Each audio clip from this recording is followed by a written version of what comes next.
beat me around the head, knocked me out, and that kind of stuff, and then dragged me in, put me into a cell and in prison for 2 weeks. And this is all in front of my overdue wife, who was left in the country in a distraught fashion with no electricity. So, but this year, it's been about a year and a couple of months, a year and a half now. I've been trying to defend myself against a fluid legislation and charges changing 5 or 6 times, and their police statements changing 5 or 6 times, and the courts, breaching every Bill of Rights. There were 16 rights in the supposed Bill of Rights and whatever else. And it led me to the conclusion that if the legislation is not offering me any protection, and they're breaking all of their own legislation at will anyway, maybe the whole thing's fiction. Maybe it's fraud. And so after about 20 sham appearances in court, I finally got the gumption to actually ask them, look, what actually gives you lawful authority in this land anyway? And you know what they said? They couldn't give me an answer. And I even gave them all day. I gave them written notice. They had I don't know how many staff there. And I even had a copy of the supposed Treaty of Waitangi, which is the thing that's meant to give them lawful authority in the land. And I asked them, look, is it the treaty? I got a copy here. What is it? What gives you the authority to be here and say you're a judge, you're acting for the Crown, the prosecutor, and that this is a court? I'm surprised they didn't pull out a billy club and say, this is my authority. Well, they did actually. They tried to do that. They said, look, if you Okay, well, in that case, I'm not surprised. Go ahead. Yeah, they said, look, at the time I was wearing the proper flag of our nation too, because they're exercising what's called admiralty law. The people that know a little bit about law and have looked into it will know all about that. And basically, if you're wearing a internationally recognised flag of a sovereign nation, another nation can't exercise jurisdiction over you, and certainly not something that's a legal fiction like New Zealand, the New Zealand company. So they stood down the court and said, look, one of their guards came out and said, if you come back in with that flag on, we're going to put you in prison. And basically what it is the using piracy on the land, that all of these lands that are using admiralty law, that's Canada, the US, Australia, the UK, probably the other ones too, but definitely those ones. In fact, I'm pretty sure the EU too and whatever else, they're using piracy. Now, when people adhere to the flag that they're using, which hasn't actually got a lawful foundation, then they're fair game too. So you walk in and you walk into a courtroom and you're basically, it's captain's law, you're entering as a servant of the ship, and it's got nothing to do with truth or justice.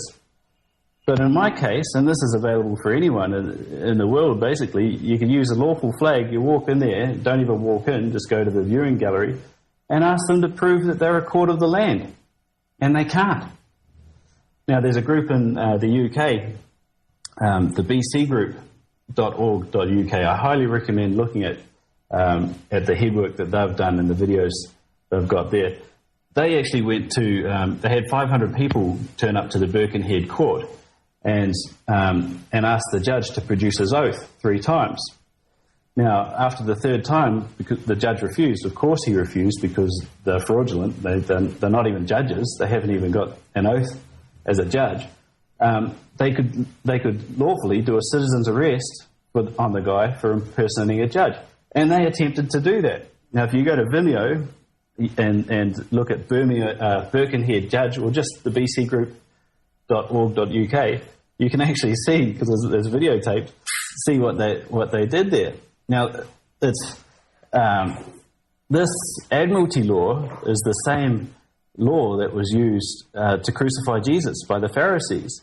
It's been something that we've been fighting with humanity since right back in the Babylonic times of bondage, 2000 BC. So, and it's been a toing and froing between the common law courts of the land, which are typically the high courts, and these lower courts, like the district courts, using admiralty law. But since they've got control of the education, they've now spread that admiralty law right through every court of the land. Now, like in New Zealand, they're openly saying there's no common law now.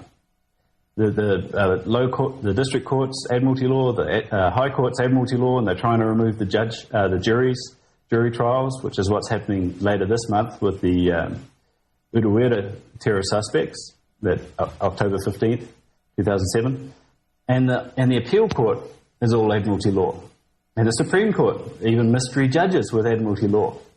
The point is, everything in New Zealand is fiction because it's fiction ab initio. From the beginning, it has no lawful standing in the country, so it's fluid rules.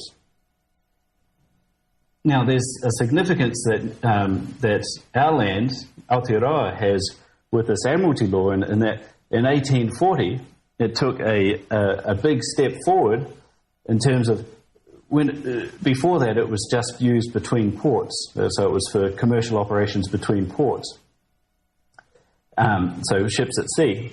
Now, in 1835, our land had a declaration of independence made by the sovereign hapu, which are basically a sovereign village of families.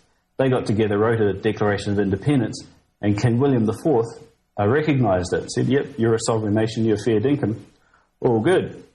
Now, 4 years later in England, King William IV is dead. I wonder how that happened. And I think Queen Elizabeth was in, and they passed in 1839 the Companies Act that said every treaty or agreement post this time cedes to the Companies Act. And so that's the creation of legal fictions. And in 1840, they wrote up the Treaty of Waitangi for our land and said and used the Crown Corporation, which was created in 1839, to supposedly take the sovereignty off a sovereign nation. Now, the beauty of the He Whakaputanga, the Declaration of Independence, is that it put all people equal to the king, common law. Anyway, by them taking the supposed sovereignty off a sovereign nation, this new legal fiction corporation, the Crown, they then claimed sovereignty over all nations and expanded admiralty law from what we know as New Zealand now back out to the world. So it's basically like the old British Empire hiring pirates to go do their bidding, and then anything that they wanted to do, they could just go ahead and do, because, hey, they were pirates with commissions from the Queen. They were allowed to kill and raid and do whatever the heck they want. And now what we're talking about is not ships and things of that nature coming in to destroy our countries and steal our assets. They're just using the same laws that they abide by back then to come and just strip us of all of our rights, sovereignty, and assets on the land. Yeah. And initially, it was sort of quasi by our consent. You know, like we would use our legal fiction persona. You know, the one in all caps, and sign contracts unwittingly, submitting all that kind of stuff. And now they're at the stage where they feel so confident because they've got so much control over the monetary system, and they've privatised so many industries, and they've diluted our culture so much, or cultural identity, that they're in the stage of coming out and saying, look how bad we are, don't do anything. So the point is, yes, they are bad, but it can only get worse if we don't stand up and stop them. Well, you know about the war on terror, which is incidentally now about to end, apparently, as they go into World War III, of course. That's basically what it's an undeclared war, okay, on everybody.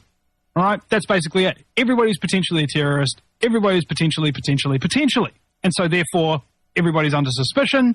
Everybody has to have all their privacy and all their rights taken away. Okay, and that's what I feel is the ultimate goal of the state model that we have now. All of its legal systems, its police, and its various apparatus to make people conform to whatever rules that they make up. and have absolutely no justification for nor lawful authority.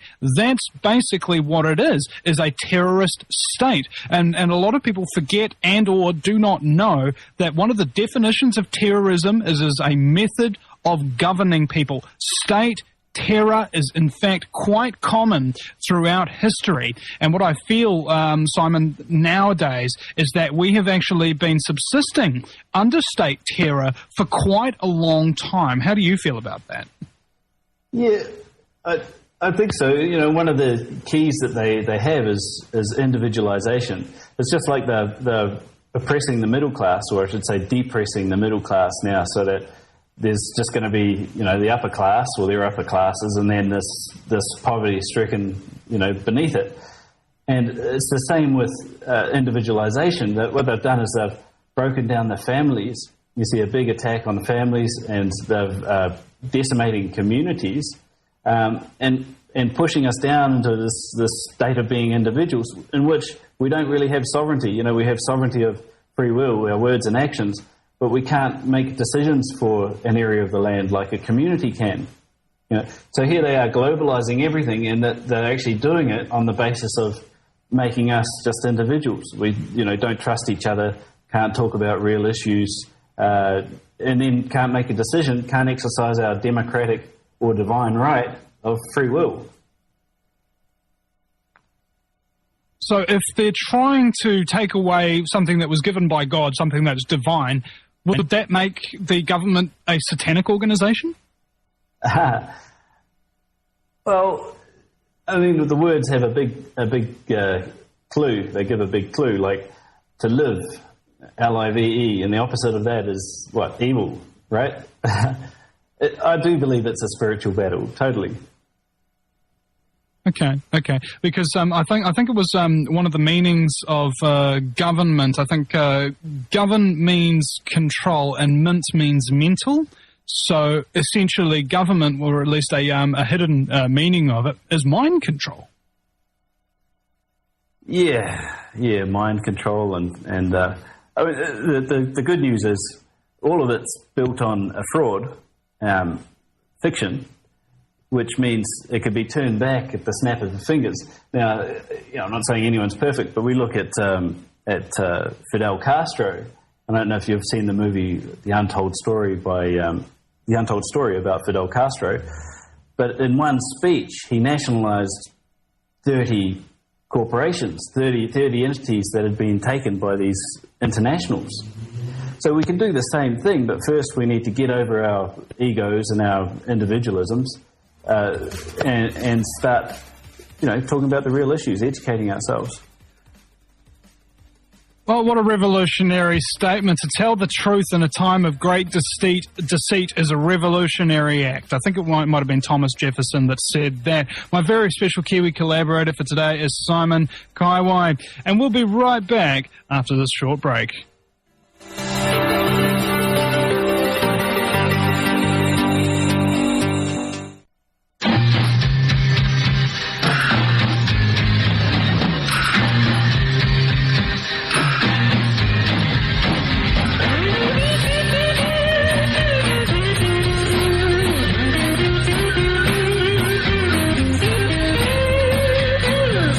Must be some kind of way out of here, said Simon Kaiwai to the New Zealand government as he exited the country and headed overseas.